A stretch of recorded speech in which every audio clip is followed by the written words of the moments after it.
Picture this. You're 35 years old scrolling through Disney Plus at midnight, and you click on The Lion King. Not for your kids, for yourself. You tell yourself it's nostalgia, but what if I told you that feeling isn't really yours? What if that warm, fuzzy emotion was manufactured, packaged, and sold to you before you even learned to walk? Here's an uncomfortable truth most people aren't ready to hear. Disney doesn't just make movies. Disney owns your childhood.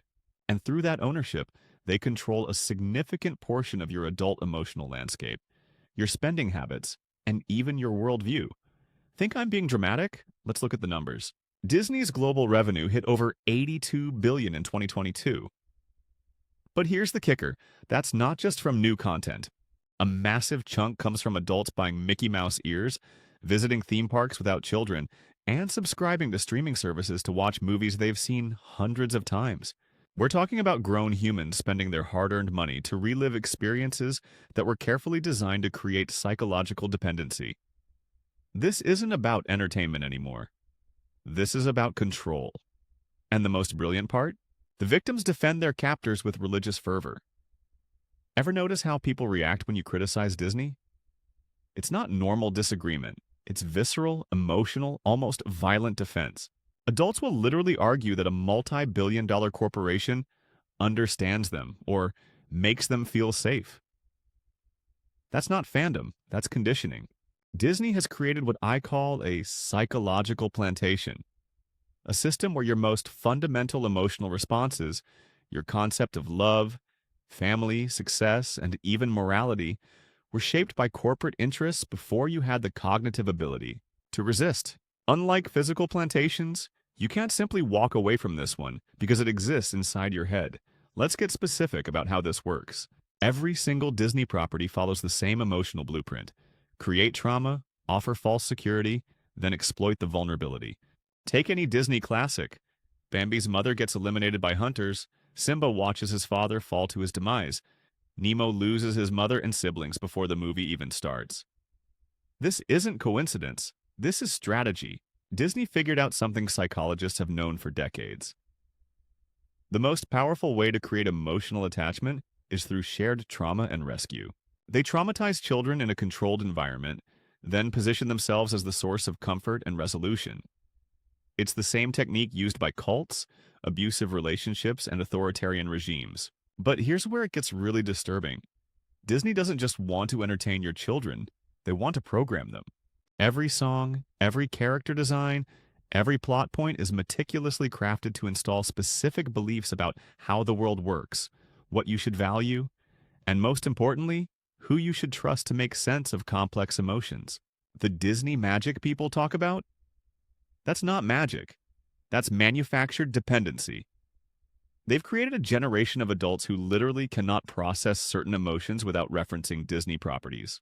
How many times have you heard someone say, it's like that scene when trying to explain a feeling? That's not normal human emotional processing. That's corporate installed emotional vocabulary. And the most insidious part is how Disney has expanded this model. It's not just animated movies anymore. They own Marvel, so your concepts of heroism and justice. Disney approved. They own Star Wars, so your understanding of good versus evil. Disney filtered.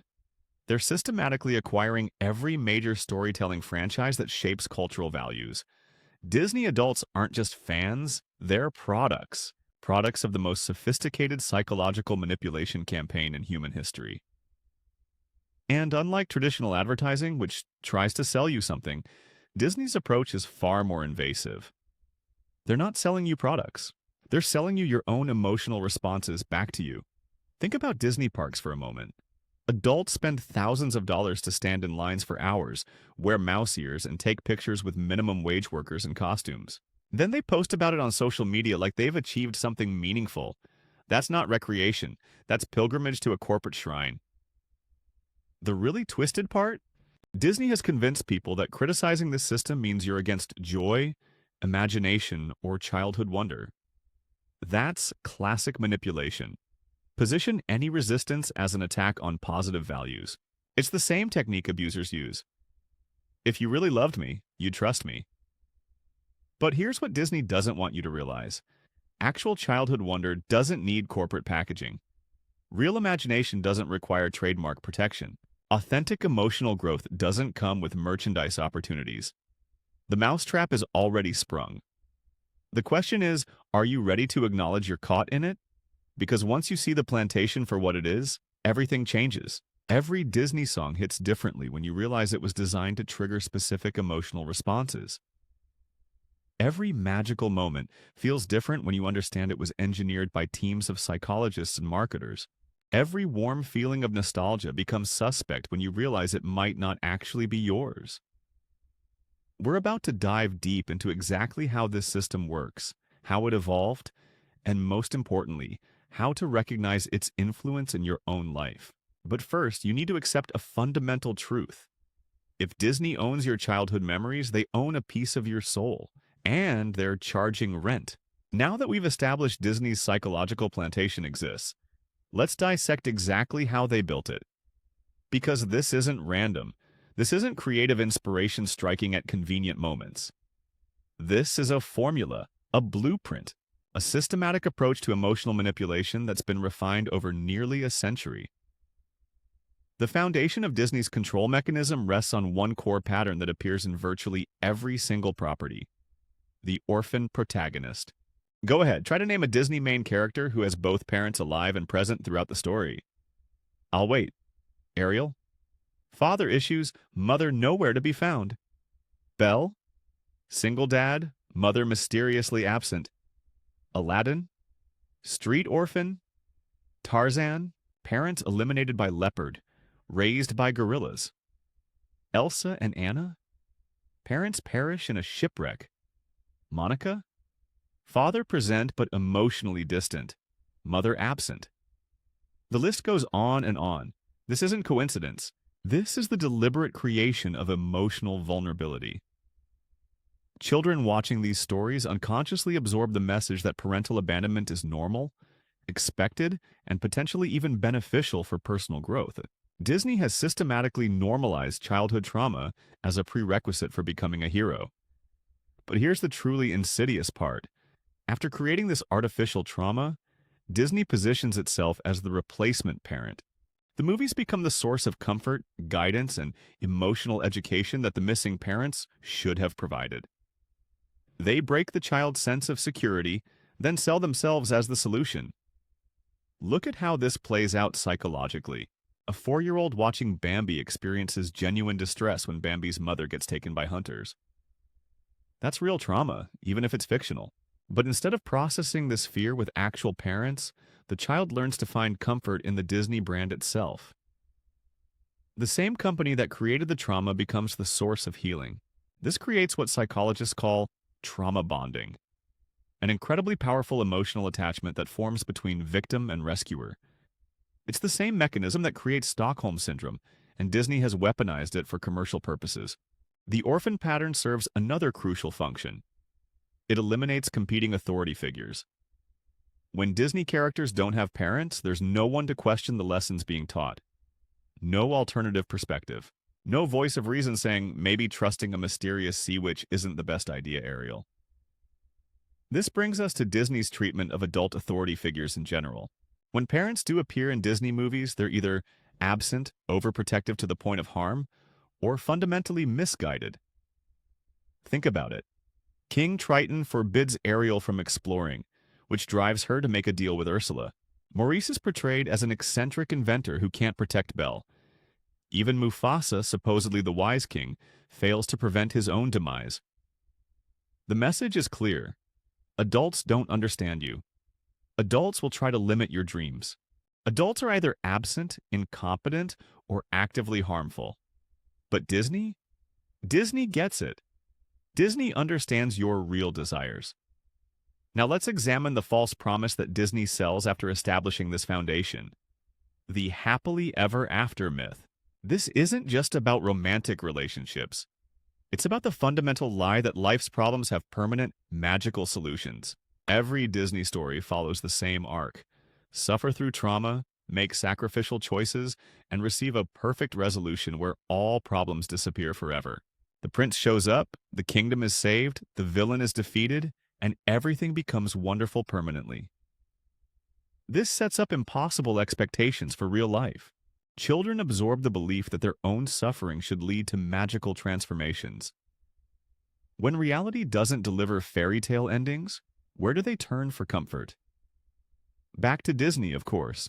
The same stories that created the unrealistic expectations become the escape from their disappointment. Disney has essentially created an emotional pyramid scheme.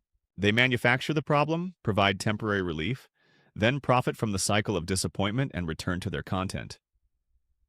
The technical execution of this manipulation is masterful. Let's talk about Disney's use of color psychology. Notice how Disney villains are almost always associated with dark purples, greens, and reds, while heroes get blues, golds, and pure whites. This isn't artistic choice. This is psychological conditioning. Children's brains are incredibly susceptible to color association. By consistently pairing certain colors with positive or negative emotions, Disney literally rewires how kids perceive the world. Green becomes associated with jealousy and evil. Purple suggests dangerous magic. Meanwhile, blue represents trustworthiness and heroism. This conditioning extends far beyond the movies. Walk through any Disney store and notice how the hero merchandise uses the good colors, while villain items use the evil palette. They're reinforcing the programming through consumer products. The musical manipulation is even more sophisticated. Disney composers understand that music bypasses rational thought and goes straight to emotional memory. Those soaring orchestral moments, the specific chord progressions, the strategic use of major and minor keys, it's all calculated to trigger maximum emotional response. When You Wish Upon a Star uses specific harmonic progressions that activate nostalgia centers in the brain. Circle of Life employs African musical elements to suggest authenticity and primal truth. Let It Go combines empowerment lyrics with a musical structure that builds to an inevitable emotional climax. These songs become emotional anchors. Years later, hearing just a few notes can instantly transport adults back to childhood emotional states. Disney essentially owns specific neural pathways in millions of brains. But perhaps the most revealing aspect of Disney's formula is how they design their villains. Here's something most people don't notice. Disney villains are almost always more interesting, more complex, and more memorable than the heroes. This isn't accidental. Jafar has clear motivations and demonstrates actual competence. Scar is witty, intelligent, and charismatic. Maleficent has style and power. Meanwhile, the heroes are often bland, reactive, and defined more by what happens to them than by their own choices. Why would Disney make their villains more compelling? Because the villains represent the part of human nature that Disney wants to control. They're the aspects of personality that question authority, pursue power, and refuse to accept limitations. By making these characters both attractive and ultimately punished, Disney programs children to suppress their own rebellious instincts. The heroes, meanwhile, succeed through compliance, optimism, and trusting the right authority figures. They don't challenge systems, they work within them. They don't question the rules, they follow them and get rewarded. The message is clear: rebellion leads to destruction, conformity leads to happiness. This villain design serves another purpose. It makes the programming feel sophisticated. Kids are drawn to the complex villains, which makes them feel smart and discerning. They don't realize they're absorbing lessons about submission and compliance through identification with the boring heroes. The formula is complete. Create vulnerability through trauma, establish Disney as the source of comfort, set impossible expectations for life, condition emotional responses through sensory manipulation, and program compliance through character identification. What we're looking at isn't entertainment. It's behavioral modification on an industrial scale. And we haven't even gotten to the scariest part yet: how this system has evolved to take advantage of modern neuroscience. Because if you think the classic Disney formula was sophisticated, wait until you see what they're doing now that they understand exactly how developing brains work. Here's where things get genuinely disturbing. Everything we've discussed so far, the orphan patterns, the emotional manipulation, the villain design, that was Disney operating on instinct and trial and error. But modern Disney? They have access to decades of neuroscience research about how children's brains develop. And they're using that knowledge with surgical precision. Let's start with the science Disney doesn't want you to understand. Between birth and age 7, Children's brains are in what neuroscientists call the critical period. During this time, neural pathways are forming at an incredible rate, and the experiences a child has literally shaped the physical structure of their brain. Think about that for a moment. Disney content isn't just influencing what children think, it's influencing how they think. The neural pathways being carved during those crucial early years determine everything from emotional regulation to relationship patterns to decision-making processes. And Disney has positioned itself to be present during the most neurologically vulnerable period of human development. Baby Einstein, Disney Jr., Mickey Mouse Clubhouse. They've created content specifically designed for brains that are still forming their basic understanding of reality. This isn't accidental. Disney employs teams of child psychologists, behavioral scientists, and neuroscience consultants. They know exactly what they're doing to developing minds, and what they're doing is creating permanent neural associations between Disney content and fundamental emotional needs. Here's how the brain conditioning actually works.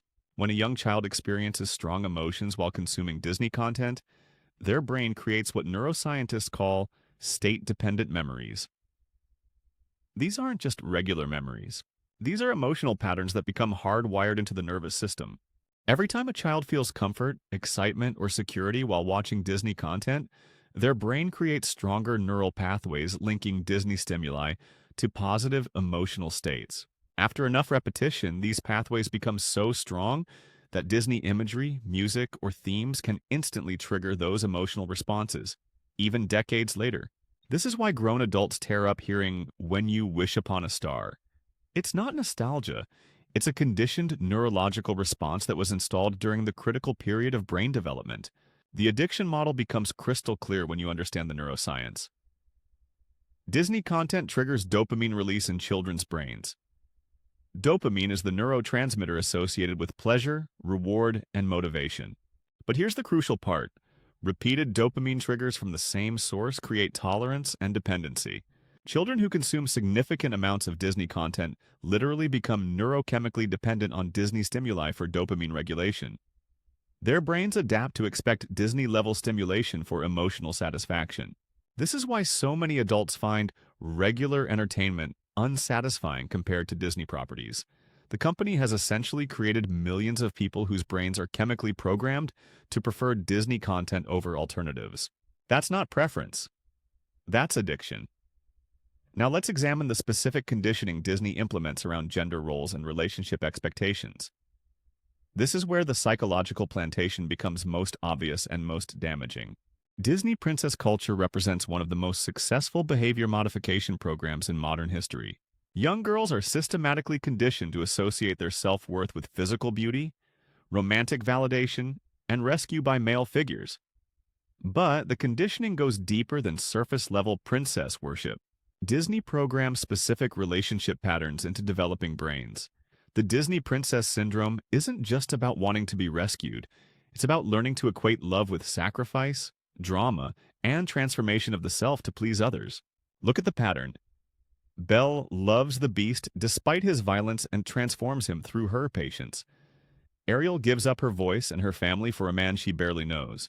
Jasmine's worth is tied to her desirability as a bride. Anna nearly dies for someone she just met. These aren't love stories. These are training manuals for dysfunctional relationships.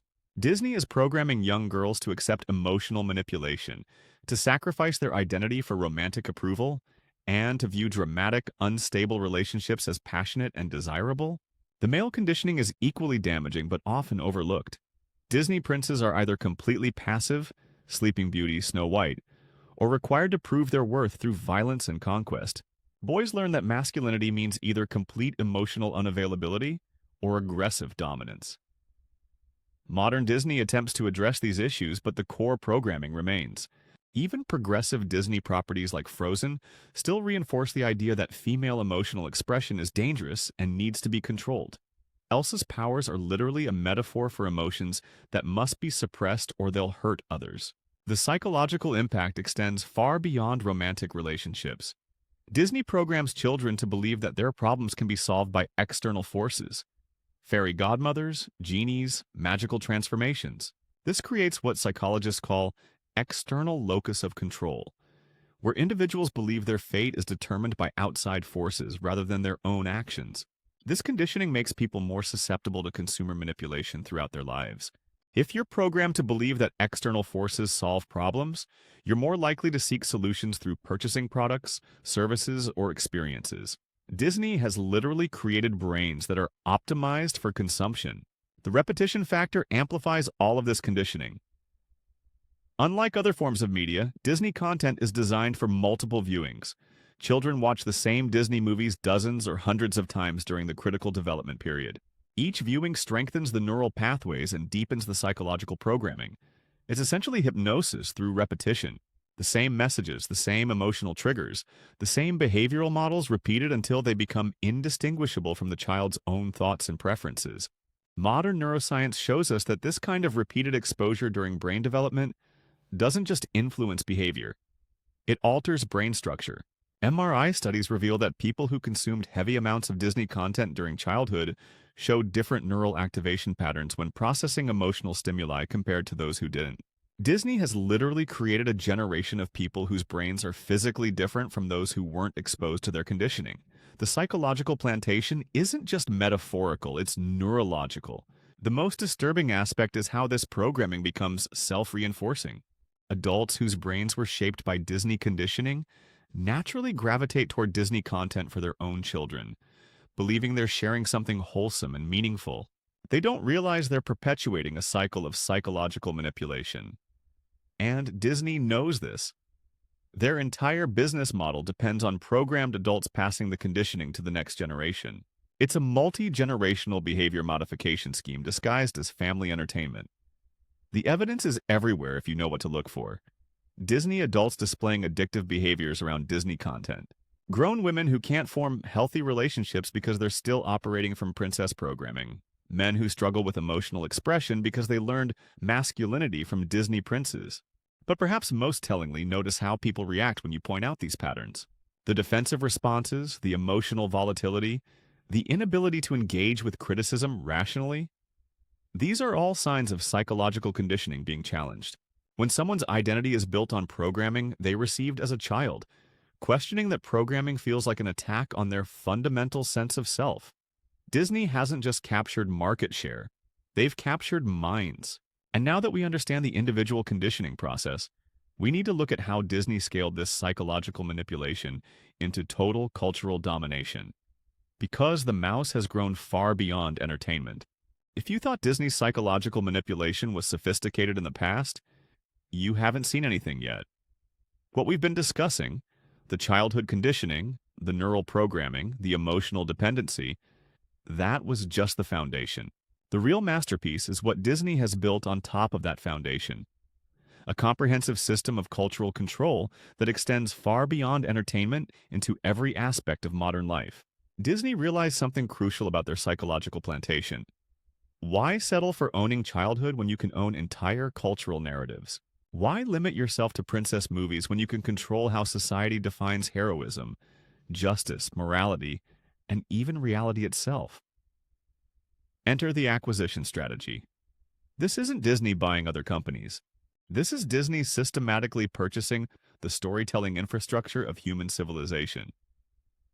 Marvel Comics gave Disney control over the modern mythology of heroism. Think about that for a moment. The stories that define what it means to be a hero in the 21st century, Iron Man, Captain America, Thor, the Avengers, are now filtered through Disney's psychological manipulation apparatus. Every Marvel movie since the Disney acquisition follows the same emotional conditioning patterns we've identified. Heroes who sacrifice themselves for others, villains who question established authority, and resolution through violence sanctioned by the good guys. Disney hasn't just bought superhero stories. They've bought the right to define heroism for an entire generation. Star Wars was even more strategic. By acquiring Lucasfilm, Disney gained ownership of the most influential space mythology in human history. The concepts of the Force, the struggle between light and dark, the hero's journey, these aren't just entertainment properties anymore. They're Disney-controlled philosophical frameworks that shape how millions of people understand spirituality, morality, and personal growth. Notice how Disney has systematically altered Star Wars since the acquisition. The new trilogy focuses heavily on themes of letting go of the past, trusting new authorities, and accepting that traditional power structures were fundamentally flawed. That's not accidental storytelling. That's cultural programming, designed to make audiences more accepting of change and less attached to traditional values. But the acquisition strategy goes deeper than just buying popular franchises. Disney is systematically eliminating competition in the cultural storytelling space. When Disney owns Marvel, Star Wars, Pixar, and their classic animation library, what alternative narratives are left for children and young adults? Independent creators can't compete with Disney's production budgets, marketing reach, or psychological sophistication. Disney has essentially created a monopoly on the stories that shape cultural values. And monopolies don't just control markets, they control minds. The launch of Disney Plus represents the evolution of this strategy into something far more invasive. This isn't just a streaming service. It's a psychological conditioning delivery system optimized for the digital age. Think about how Disney Plus operates compared to other streaming platforms. Netflix shows you what's popular or what their algorithm thinks you'll like. Disney Plus shows you your childhood. The interface is designed to trigger emotional memories and create immediate psychological comfort. The subscription model is particularly insidious because it creates ongoing financial commitment to Disney conditioning. Users pay monthly to maintain access to their emotional programming. It's like paying rent to live in your own childhood memories. Memories that Disney created and controls. But Disney Plus serves another crucial function: data harvesting. Every interaction with Disney content generates information about emotional preferences, viewing patterns, and psychological responses. Disney is building detailed psychological profiles of millions of users, including children. They know which scenes you rewatch, which characters you respond to, which emotions their content triggers in you. This data allows them to refine their psychological manipulation with unprecedented precision. Future Disney content can be tailored to exploit specific emotional vulnerabilities in target demographics. The integration with smart home devices makes this even more intrusive. Disney content playing through Alexa or Google Home systems can monitor not just what you watch, but how you respond. Voice recognition technology can detect emotional reactions, attention levels, and even stress responses to specific content. Disney is literally monitoring the psychological impact of their conditioning in real time. The theme park system represents the most sophisticated form of immersive psychological manipulation ever created. These aren't amusement parks. They're carefully designed environments for behavioral conditioning and emotional programming. Every aspect of the Disney park experience is psychologically engineered. The layout forces specific walking patterns that maximize exposure to merchandise and experiences. The music creates emotional states that increase spending behavior. The costumed characters provide parasocial relationships that feel like genuine human connection. But the most insidious aspect is how Disney parks normalize surveillance and control. Guests pay thousands of dollars to wear tracking devices, submit to facial recognition scanning, and have their every movement monitored. They stand in lines for hours, follow complex rules, and accept significant limitations on their freedom. And they thank Disney for the privilege. This conditioning has profound implications for how people respond to authority and control in other contexts. Adults who've been programmed to associate restrictions with magical experiences are more likely to accept government surveillance, corporate data collection, and social control mechanisms. Disney parks are training facilities for compliance with authoritarian systems. The social media integration extends Disney's reach into every aspect of digital life. Disney characters, themes, and imagery dominate social media platforms, creating constant exposure to Disney conditioning outside of traditional media consumption. But Disney's social media strategy goes beyond simple marketing. They've created a culture where sharing Disney content is a form of social signaling, a way to communicate identity, values, and tribal affiliation. People use Disney imagery to express emotions, celebrate milestones, and connect with others. This turns every Disney fan into an unpaid marketing agent, spreading the psychological conditioning through their personal networks. The programming becomes self-replicating through social pressure and tribal identity. Perhaps most concerning is how Disney now shapes political and social discourse. Disney's content consistently promotes specific political ideologies disguised as universal values. Their recent properties push particular views on government, authority, social organization, and individual responsibility. But because these messages are embedded in entertainment content, they bypass critical thinking and install directly into emotional belief systems. People don't analyze the political implications of Disney movies. They absorb them as moral truths. Disney has essentially created a system where their preferred political ideologies feel like natural, obvious moral positions to millions of people. That's not entertainment. That's propaganda. The scale of this cultural control is unprecedented in human history. Disney influences how children learn to process emotions, how young adults understand relationships and success, how parents make choices about family entertainment, and how society defines fundamental values.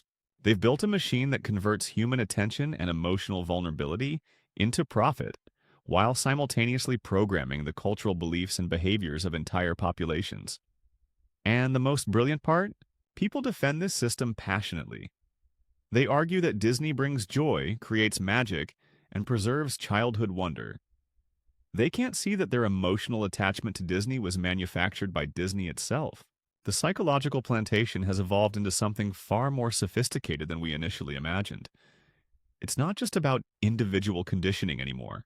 Disney has created a system of cultural control that operates at the level of civilization itself. But here's what gives me hope. Once you see the machine for what it is, you can't unsee it. Once you understand how the conditioning works, you can begin to break free from it. And once you recognize the scope of Disney's cultural control, you can start to imagine what human creativity and storytelling might look like without corporate ownership. The question isn't whether Disney owns your childhood anymore. The question is, are you ready to own it back? So here we are. You've seen the machine. You understand the conditioning. You recognize the scope of Disney's cultural control. Now comes the hard part. Figuring out what to do about it. Because let's be honest, you can't just delete Disney from your brain. Those neural pathways were carved when you were vulnerable. Those emotional associations run deeper than conscious thought. And Disney has spent decades making sure their programming feels like a core part of your identity. But recognizing the plantation is the first step toward freedom. And freedom, it turns out, is possible. Difficult, but possible. Let's start with recognition. How do you know if Disney owns a piece of your psychological real estate? The signs are more obvious than you might think, once you know what to look for. First, pay attention to your emotional reactions to Disney content. Do you feel an immediate sense of comfort when you see Mickey Mouse? Does Disney music trigger strong nostalgic feelings that seem disproportionate to the actual memories? Do you find yourself defending Disney against criticism with emotional intensity rather than logical arguments? These aren't natural responses. These are conditioned reflexes that were installed during your childhood. Notice your spending patterns around Disney products. How much money do you spend annually on Disney-related purchases? Include streaming subscriptions, merchandise, theme park visits, movie tickets for Disney films, and Disney-branded products for your children. Add it up. The number might shock you. The average Disney-consuming family spends over $3,000 annually on Disney-related products and experiences. That's $60,000 over 20 years. That's a car. That's a college education. That's a down payment on a house. But it feels like small individual purchases spread over time, so the true cost remains hidden. Look at your relationship with Disney content compared to other entertainment. Do you rewatch Disney movies more frequently than other films? Do you introduce Disney content to children in your life automatically, without considering alternatives? Do you use Disney references to explain emotions or life lessons? If Disney stories are your default framework for understanding human experience, that's not preference, that's programming. Examine your emotional responses to criticism of Disney. Right now, reading this analysis, what are you feeling? Anger? Defensiveness? A desire to argue that Disney really is magical and innocent? That's the conditioning fighting back. Your brain was programmed to protect Disney from critical examination. The financial cost of Disney conditioning extends far beyond direct purchases. Disney programming shapes consumer behavior in general. People conditioned to seek external solutions to emotional problems spend more money on products, services, and experiences that promise happiness, transformation, or fulfillment. Disney adults statistically have higher consumer debt, spend more on luxury experiences, and make more impulse purchases than adults who weren't heavily exposed to Disney conditioning as children. The programming creates lifelong patterns of seeking external validation and magical solutions through consumption. But the deeper cost isn't financial, it's psychological and cultural. Disney conditioning limits emotional vocabulary and processing ability. Adults who learn to understand emotions through Disney frameworks often struggle to process complex feelings that don't fit into Disney narrative structures. Real relationships become confusing when they don't follow Disney relationship patterns. The conditioning also creates unrealistic expectations about life resolution. People expect their problems to have clear solutions, their conflicts to have definitive endings, and their personal growth to follow predictable narrative arcs. When reality doesn't match Disney storytelling patterns, depression and anxiety often result. Perhaps most significantly, Disney conditioning reduces tolerance for authentic human complexity. Disney characters are archetypes: heroes, villains, sidekicks. Real humans are messy, contradictory, and morally ambiguous. People programmed with Disney frameworks often struggle to form deep relationships with actual complex human beings. So how do you break free without losing access to stories, imagination, and wonder? The key is conscious consumption. You don't have to eliminate Disney content entirely, but you need to engage with it as a critical adult rather than a conditioned consumer. Watch Disney content with active analytical awareness. Ask questions. What message is this scene conveying? What behavior is being rewarded or punished? What assumptions about gender, authority, or success are embedded in the narrative? What emotions is this designed to trigger and why? Discuss these questions with children when watching Disney content together. Turn Disney movies into media literacy exercises. Help kids recognize manipulation techniques and think critically about the messages they're absorbing. Deliberately expose yourself and your family to storytelling from different cultures, independent creators, and alternative perspectives. Read books by diverse authors. Watch films from different countries. Explore mythology and folklore from traditions Disney hasn't commodified. Discover what emotional processing feels like without corporate mediation. Practice describing feelings without referencing Disney characters or plots. Develop personal rituals for comfort and celebration that don't involve consuming branded content. Support independent creators and alternative entertainment platforms. Your money is your vote in the cultural marketplace. Every dollar you spend on independent storytelling is a dollar not going to Disney's cultural control machine. Most importantly, reclaim your right to emotional autonomy. Your feelings, memories, and sense of wonder belong to you, not to a corporation. Disney doesn't own imagination. They've just convinced people they do. The alternatives exist. They're just less visible because they don't have billion-dollar marketing budgets. Studio Ghibli creates beautiful, emotionally rich stories without traumatizing children or installing consumer conditioning. Leica stop-motion films offer complex narratives that respect young viewers' intelligence. Independent animators on platforms like YouTube and Vimeo produce incredible content free from corporate psychological manipulation. Literature offers infinite storytelling possibilities without the sensory conditioning of film and television. Reading develops imagination and emotional processing skills that passive media consumption cannot. Live theater, local storytelling events, and community arts programs provide authentic human connection and creative inspiration without corporate mediation. The most radical act is creating your own stories. Write, draw, make music. Tell stories to children in your life. Rediscover what human creativity feels like when it's not filtered through corporate algorithms and focus grouped for maximum emotional manipulation. Real magic doesn't need trademark protection. Authentic wonder doesn't require subscription fees. Genuine human connection doesn't need corporate facilitation. But breaking free requires acknowledging an uncomfortable truth. Disney's psychological plantation worked so well because it gave people something they needed: community, shared experience, emotional vocabulary, and cultural belonging. The challenge is finding authentic ways to meet these needs without surrendering psychological autonomy to corporate interests. The path forward isn't about destroying Disney or eliminating all exposure to their content. It's about conscious choice, critical thinking, and emotional independence. It's about reclaiming your right to determine which stories shape your understanding of the world. Disney's power comes from unconscious acceptance and habitual consumption. Conscious awareness and deliberate choice dissolve that power. The psychological plantation only works if you don't know you're living on it. So here's my final question. Now that you see the fence posts, now that you understand how the conditioning works, now that you recognize the true cost of Disney's cultural control, now what are you going to do about it? Your childhood memories don't have to define your adult choices.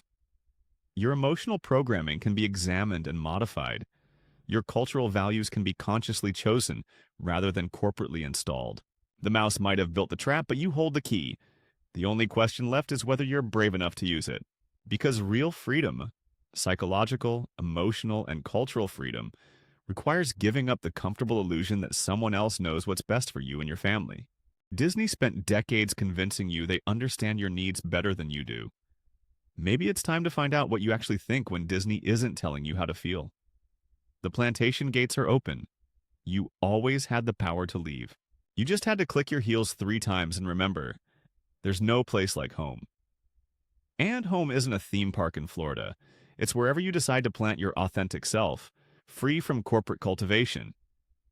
The choice is yours. It always was.